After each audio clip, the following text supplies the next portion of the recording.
Okay, Alex, want to get your thoughts on the election. The fight begins here on Outsiders every Sunday morning to bring a Peter Dutton-led Conservative Liberal government Liberal Nationals government into Australia in 2025. How can we do it, Alex? Look, I think that Peter would be a very strong choice, a very good choice, and a very likely choice from where I would sit. So let's see what happens. Rita? Well, what is your analysis of what's happened in this election? We've seen the affluent seats turn teal, the moderates have been decimated. Does the party go further left to try to win back those moderate seats?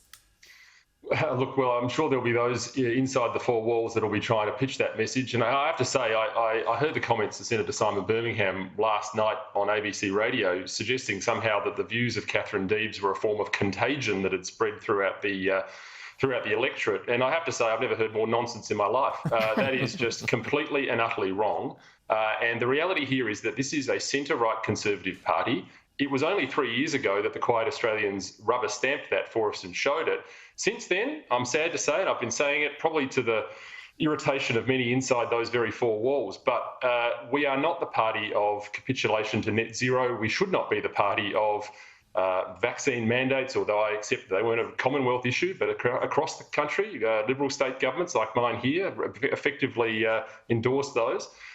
We are the party of individual choice, freedom of speech and so forth. We've all heard those hackneyed lines a million times before, but the time is now to understand that the Liberal Party's experiment with the poison of leftism and progressivism must be over. It's as simple as that. We've got to get on with the job. And look, I'd be very hopeful that that would be the case. I think we've seen the writing on the wall there. I mean, and it is sad, all of the people that have lost their seats were, in many cases, people that were trying to, appease the climate crowd. And look what happens. We've all talked about it before. You throw the left and the climate crowd a bone, and then they just use it to crack you on the head with later on. That's exactly what's happened. This is a showpiece, I think, for what good local members and good local representation will do. I mean, if you look at my friend and colleague Tony Passon down in Barker, he has been a strong advocate for his community, but his values have remained sound. The combination of hard work and good values and local engagement delivered a great result. He might even have the safest seat in the country now as a result of that. I think he's only lost 1% or 2% or very little. And we see that rolling out time and time again. We even saw that in the state election here in South Australia. Those that were good local candidates that were listening to their constituents are getting elected. And can I say this as well? The other thing I want to see from the party is a drift away from the political swamp. We have too many political staffers that become politicians in this party. I'm not one of them, but this has become an elite club. The membership have got to speak. We need Conservative members to come back to the Liberal Party. Join us. They can get in touch with me, alex@believeinblue.com.au. If anyone out there wants to join the revolution, I never thought I'd be a revolutionary. And here I am, Che Guevara in my own kitchen. How about that? But that is what needs to happen. It's a grassroots political organisation, and we need to get that back.